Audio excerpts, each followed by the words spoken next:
həm yaşıtdır, dahilərin sindaşıdır. Fizika, kimya qardaşıdır, elmlərə sultandır riyaziyyat. Sonsuz bir ünvandır riyaziyyat.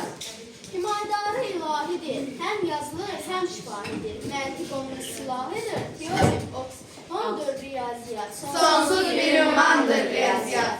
Memara, rəssama gərəkdir, həkimlərə, başçılara köməkdir, çalışqanlara bəsdir, tənbəllərə düşmandır riyaziyyat. Sonsuz bir ünvandır riyaziyyat.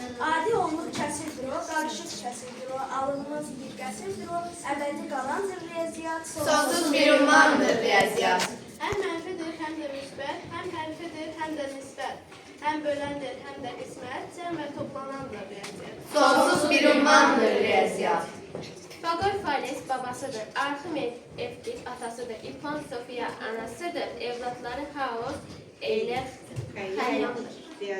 Sonsuz bir ünvandır riyaziyyat.